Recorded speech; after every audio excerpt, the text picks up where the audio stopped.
We should probably do some sort of introduction. Like, hi, everybody. I'm Patricia. I'm Lee. And we're weird as fuck. Yeah, I suppose you probably should, I guess so. Yeah. Because someday we might be famous. Okay. So.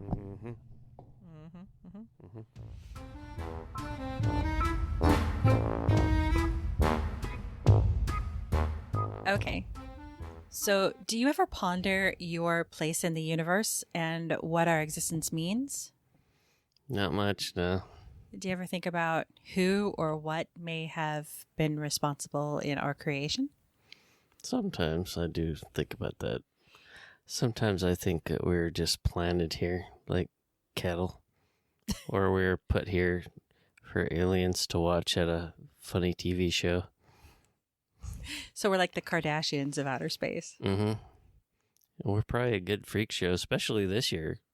I mean, this has got to be, if it actually happened, we would be like number one on the ratings this year. They're getting their money's worth for 2020, you're saying? With all the COVID crap and riots and killer bees and everything. Murder it's hornets, been thank you nuts. Murder hornets, yes. And the plague. Yep. And the toddler in chief. It's been a bumper year. It's been a bumpy ride is what it is. Well,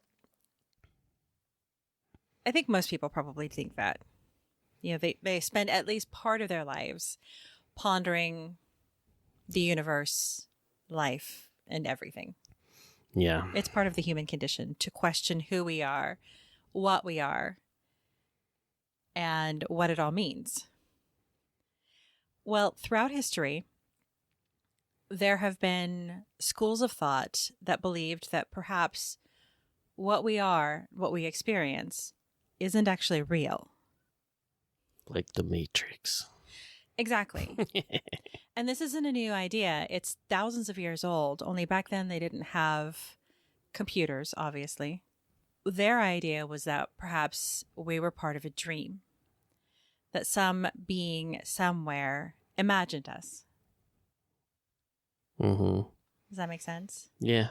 And that someday the dreamer will wake and everything that we are will poof out of existence.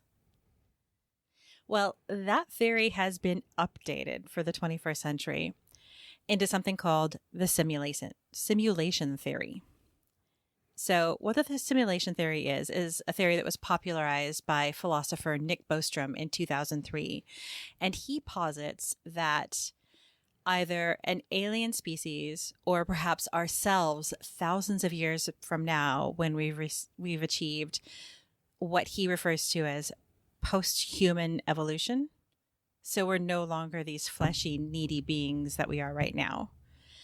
Have created computer simulations that mimic life, either what they think life was like back in our times, or what life actually was like. So we've got actual human beings that are being mimicked with this in the simulation, of course, with a lot of filler, because there are 7.5 billion people on the planet, and that they're running simulations to determine maybe what killed off the human species, perhaps how we evolved from, mudfish to what we are now, maybe even how to solve their own problems using us as their analog. So we work through the problems so they don't have to, or maybe problems that they can't.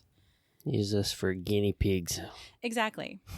So his theory is that we're all part of some vast computer simulation and that we don't actually exist. Then why do we have to go to work every day? I think that's a solid question. Because, if that was going on, then, hey, I'd much rather not be working every day. I think most of us probably feel that way, but we're programmed with a set of drives. So we have to eat. And in order to eat, we need money. We require shelter. We require medical care because we injure ourselves. We get sick, COVID-19. And so these circumstances are insituated into our lives, and they drive us to work, to create, to invent. Except for like bums and stuff that don't want to work and don't do anything. How do they explain those? Maybe they don't have to. Do they exist?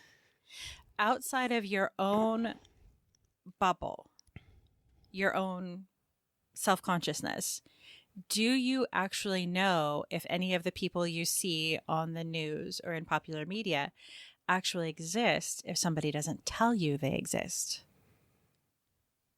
Who knows?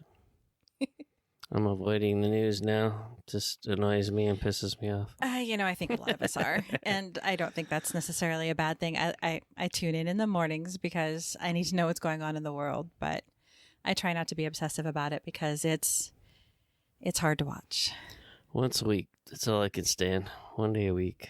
Well, I think we need to be informed. But I also think that if you go too deeply into it, that it impacts your own mental health. And that's not good for anyone. Nah. But so here's what he says.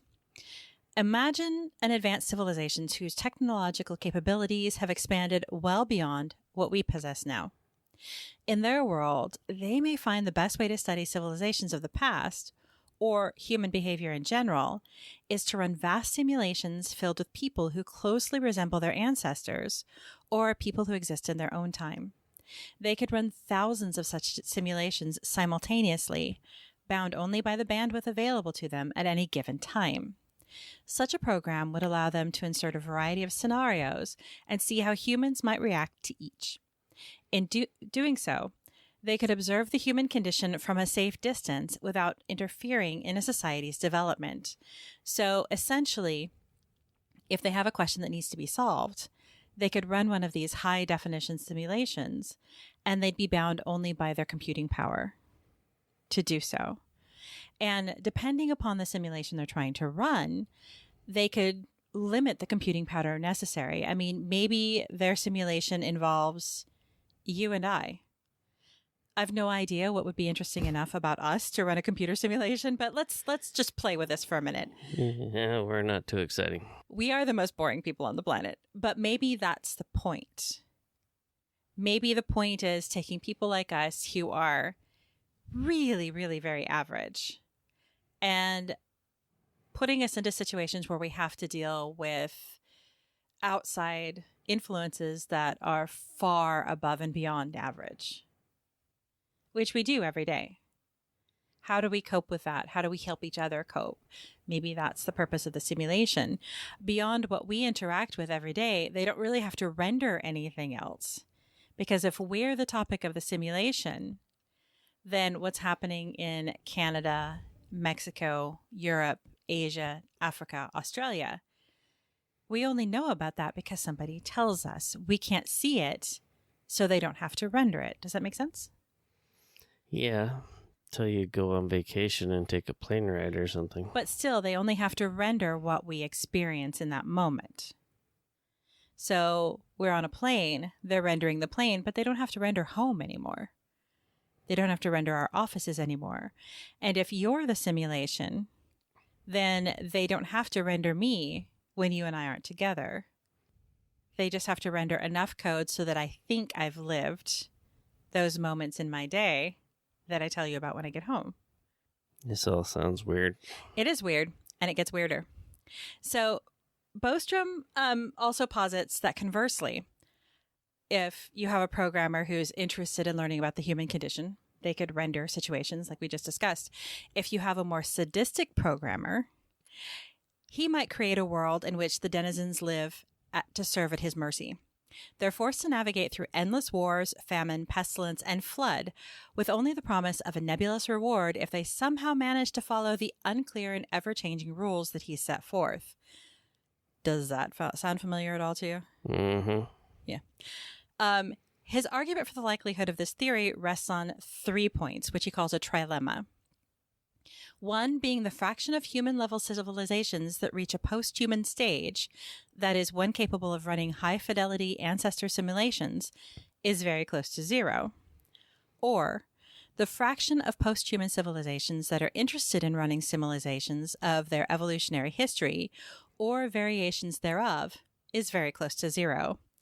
Or the fraction of all people with our kind of experiences that are living in a simulation is very close to 1. So he posits that none of our species will survive our current forms and evolve into a post-human state, therefore no simulations. Or very few of our species will actually survive to a post-human level, and those who do, maybe none of them care enough about what we did to fuck up their futures so badly that there's only a few of them left, and they're not interested in running those simulations, so no simulation. Or we get to a point where we've reached post-human evolution, and they have the computing power and the desire, at least one scientist does, to create a simulation. In this case, that scientist could potentially run dozens, even hundreds of simulations simultaneously, thus creating exponentially more simulated beings than exist in their reality. Does that make sense? Kind of. Kind of. With multiple simulations running, there would be many more of us than those observing us. If several observers were running multiple programs, there could be hundreds and hundreds of billions of simulated humans, and maybe only a few 100,000 post-humans that were interested in knowing what happens with these simulations. And of course, as with any extraordinary theory like this, there are detractors. So, it's a pretty extraordinary story. And there are a lot of really, really smart people who think, yeah. And a lot of really, really smart people who think, are you fucking kidding me? No. So one of them, and I couldn't find his name anywhere, but he points out that an advanced post-human civilization is unlikely to waste their precious resources simulating primitive, violent, angry, ugly creatures like us. For the same reason that if we had that kind of computing power, we probably wouldn't be simulating ants. No. Not for long, Be pretty anyway. boring. For a little while, it would be very interesting, but I think there's only so much that you can learn from an ant civilization being simulated on the computer. Same as us. These critics also direct us to point 1 of Bostrom's dilemma, that humanity is far more likely to make ourselves go extinct before we reach the point that we can run a simulation like that than we are to actually get to the point where we have the power and the capability to do that. That would be a massive thing. It would be. And computing power is continuing to expand, but until we reach the level of being able to run quantum computers, we're very limited in how large and how detailed a simulation we'd even be capable of running. Now, if humanity manages to live another 10,000 years, who knows what they'll come up with by then? But we're considering this with what we know about science now. So these critics also state that if we aren't capable of surviving to that point, we wouldn't run a simulation. And conversely, if we aren't living in a simulation now, then there's little chance that we'll get to a point where we'll create a simulation.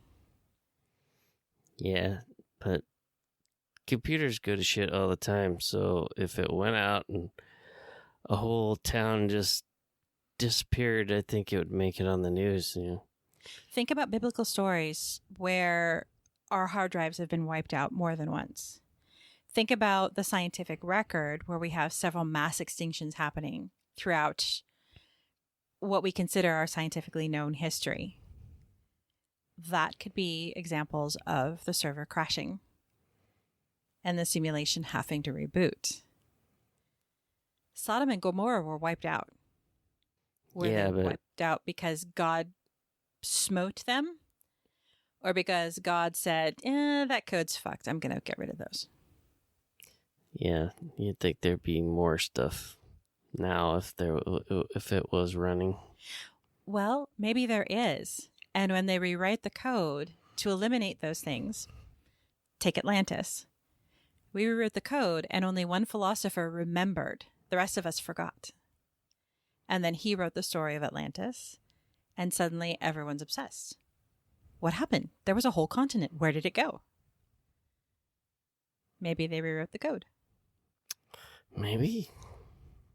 So all of this, my whole explanation, obviously, I'm not a theoretical physicist, and this is a gross oversimplification of what simulation theory is.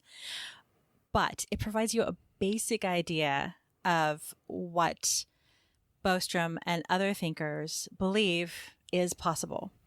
And he has some pretty impressive adherents, including Neil deGrasse Tyson and Elon Musk, who believe that it's more likely that we're living in a simulation than not.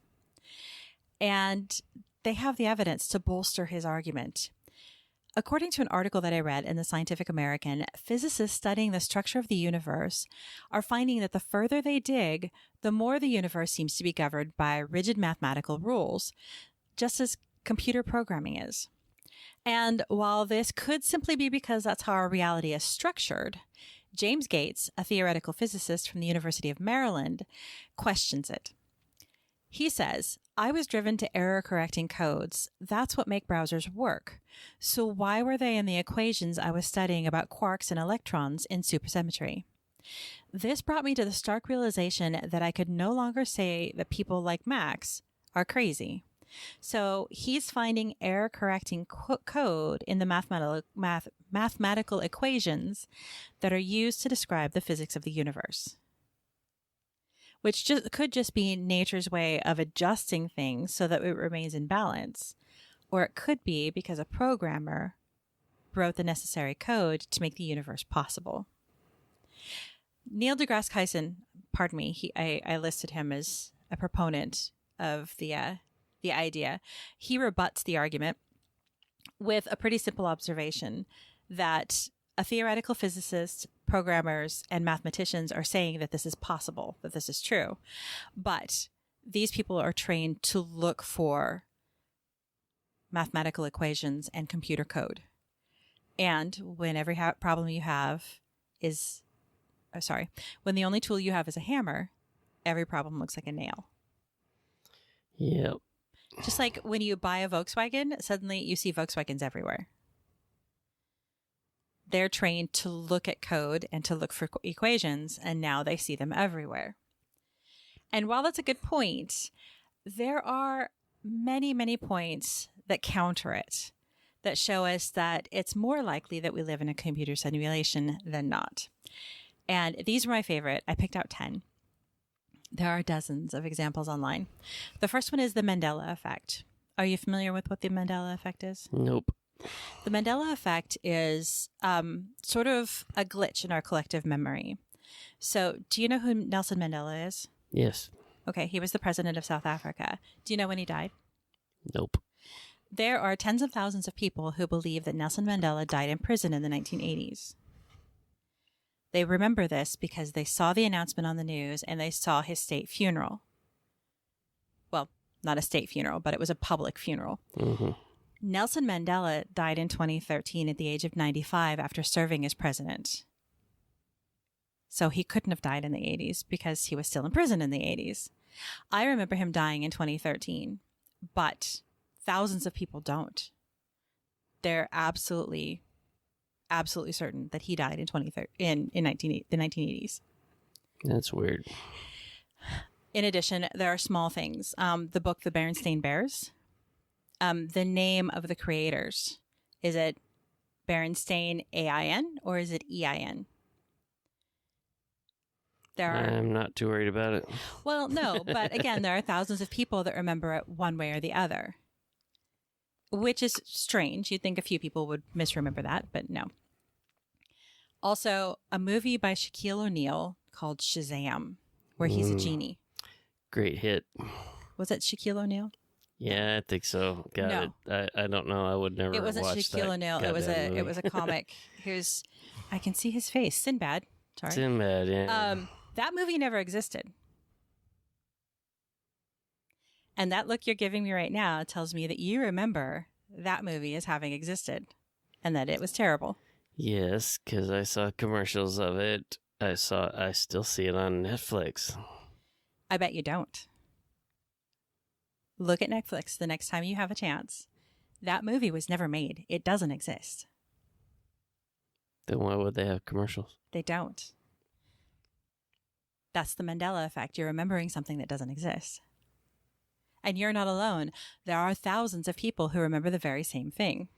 I've listened to him on the radio with Stern, and he actually made fun of him. No, you remember Shaquille O'Neal. I'm talking about the comics. I'm talking about Sinbad. He talked about the shitty movie. He's made a lot of shitty movies, so it could be that you're remembering the wrong one. Maybe. But the movie Shazam does not exist. It never has. That's weird. It is weird. So there's also the lack of alien civilizations. So we've spent millions, billions of dollars on the search for alien life in the universe, and we found nothing. It's far less likely that we would find nothing than we would find something. There's got to be something out there. With the size and the scope of the universe and the potential for life, even if it's not life as we exist, the idea that there's nothing but us is impossible. Then why so many people have seen stuff, including me? Well, see, that could be because there's a glitch in the code. Or it could be that aliens do exist and they're hiding among us. That's a story for another time. But the fact that we haven't proven alien life. Yeah, I find it hard to believe that it hasn't come out yet if it is there. You would think. Strange. You would think. Although there was a recent New York Times article where they were talking about retrieving alien technology. And the CIA was talking about it. So it's not just, Joe from Arkansas out in his trailer in the back. No offense to people from Arkansas, but, Anal probe. If I call him Joe from Oregon, then my cousin's going to give me hell. Another potential clue that we live in a simulation are changing electrons. So Colin has talked to you about this a lot, our eldest child. And there's a famous experiment called the double slit experiment in physics. And it's where electrons are fired at a photosensitive screen through slits in a copper plate. These usually produce an interference pattern that indicates wave-like behavior, unless you're looking at it. If you're looking at it, or they say under observation, but if you're looking at it, these electrons behave like particles, not waves, almost as though they're not being rendered unless we're looking at them. So it's one of those scientific strange things. Our DNA can be programmed. In 2017, researchers at the University of Washington embedded DNA with computer code, proving perhaps that what we've considered to be a biology is just a programmable computer matrix. Just like any other machine, our DNA can be programmed to do things and to store information. Awesome. Our place in the solar system. How likely is it that everything necessary to create life on this planet, our place in the Goldilocks zone, our moon, which is exactly the right size and distance from the Earth to create exactly the right kind of tides that we need to create seasons and to encourage life on this planet, should exist exactly when, where, and how we need it? Well, a lot of people would say it's God. Exactly. And, when you really dig into the simulation theory, there's really no difference between the idea of God and a computer programmer creating a simulation, because isn't God just the all-knowing, omnipotent creature who sees all, who is all, who creates all, who programmed everything around us? So we're just giving it a different form. It's the computer God. Rather than strictly being metaphysical, it's something concrete. So it's an all-knowing, omnipotent being who's chosen a different medium to create life. that doesn't make it less real. It just makes it a little bit different. So, ghosts. What makes more sense? That you have a spirit that has escaped your body and is now roaming about, throwing things at people, trying to get their attention, or that there's a glitch in the code and multiple simulations are bleeding through at one another? Who knows?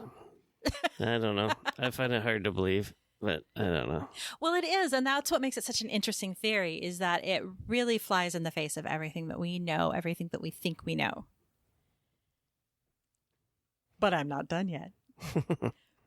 Wait, there's more. Glitches in the Matrix. So have you ever had something that you absolutely knew to be true and you found out that it wasn't? Or seen something that just didn't make any sense at all? Yeah. Yeah? Come on.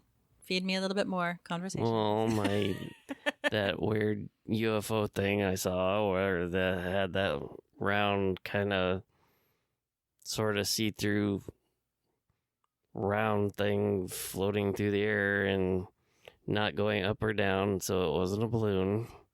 And then I was watching it and being an idiot and not getting my phone out, and then I watched it just slowly disappear.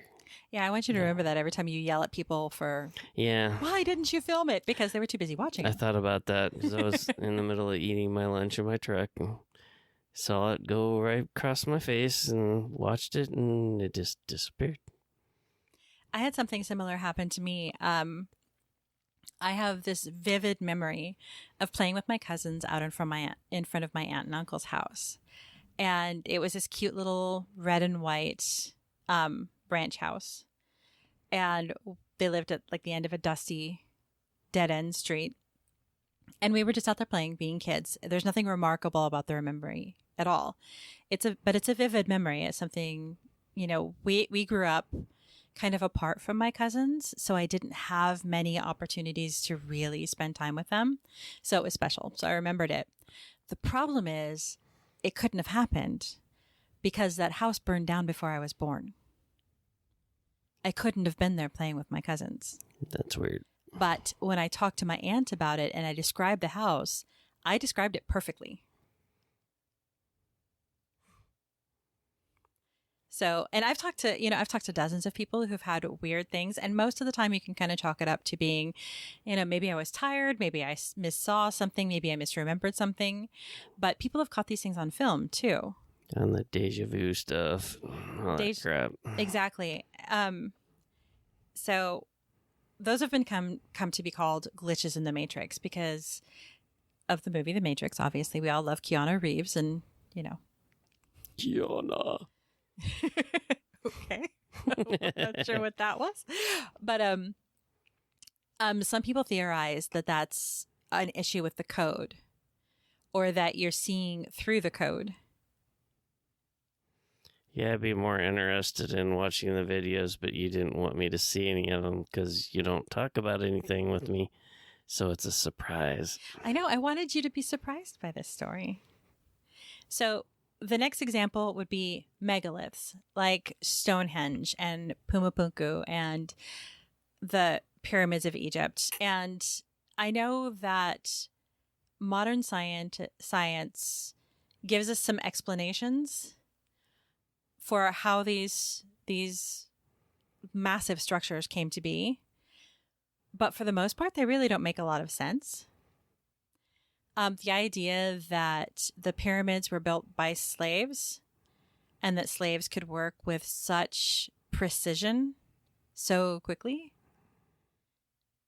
it really doesn't add up. Yeah, well, they did all these experiments with modern equipment and they couldn't even do it now. Exactly. I mean, take a look at Stonehenge. How did they get stones that weigh tons? I mean, these things are massive. How did they get them up on top? If you go into South America and you can look at, for God's sakes, I've forgotten the name of the city on top of the mountain in Peru. You know what I'm talking about. Yeah, but you have stones that are fitted together so perfectly they can't even put a a slice of paper, a sheet of paper in between them. Does it make more sense that a primitive people built these with stone and copper tools, or that they were programmed to be there because they added to the simulation story? So it would fuck with our head and we would try to figure it out. Exactly. We're coming to that one, though. Our leap in technology. So we went from when my grandfather was born in 1895, they still had horses. Cars weren't a thing yet. And he lived into the 1980s, so he lived well into the Cold War. So he saw us go from horse and buggy days to standing on the moon. And we have, even if you believe the biblical timeline, 6,000 years of no real progress to suddenly laser cannons. How does that happen? Is it more likely that we received alien technology from a crash at Roswell? Or that a computer programmer decided, this shit's boring? Or that we started out where we are technologically and they just wrote that backstory to add a little something? Are you okay? Yeah, my eyes are just dry. I wasn't going to say anything. Looks like you're falling asleep over there. This is interesting shit. I'm not falling asleep. My contacts are just getting old. And of course, for me, the most compelling reason to believe that we could potentially be in a simulation, turn on the news. What the fuck is going on? I mean, we have murder hornets and riots in the streets. And it's like some writer got really bored backstage at NBC and decided to ratchet the drama up a little bit. What is going on? Reminds me of Supernatural. It really does, doesn't God it? wanted to just watch his favorite TV show. Yep, season 15 of Supernatural, and Chuck has decided, you know what, this shit's getting boring. Let's improve things. Exactly. I mean, for me, that's the most compelling argument. So it's an interesting hypothesis. I'm not entirely sold on it, obviously, but it really does go a long way to explain certain things. So, and what can we prove? It's like any other conspiracy theory. The more you try to disprove it, the more you can argue that, okay, the programmer wrote it that way. Did dinosaurs really exist, or were we just told they really exist and then somebody decided to program in bones in Utah for people to find? it's hard to tell. But there should be a lot of like videos and shit like that would prove it if it's that been going on for this long. And the thing is, there are. And that's what we're going to talk about next. But if they're writing it, then why wouldn't they just take it out? Well, maybe they want to see how we react when we see the Fuck with us glitches. more. Or maybe they're lazy. Yes, I hear we're going to have lots of episodes about this because there's so much stuff. Yeah, I really like the idea of the glitches in the Matrix.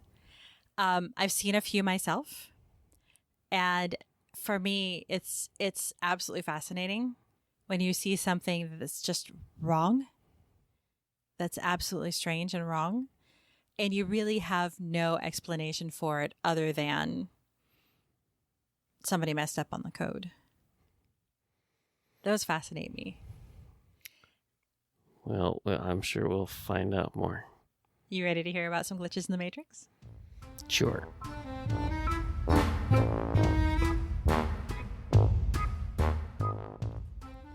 Want to stay connected between shows? You can find us on Instagram at WeirdAsFCKPodcast, on Twitter at WeirdAsFuckPod1, on Facebook at WeirdAsFCKPodcast, or on the web at www.weirdasfck.com. There you can check out our blog, pick up some merch, send us ideas for future shows, or share your weird experiences. You might even make it on a future episode. We would love to hear from you. But until then, tune in and keep it weird.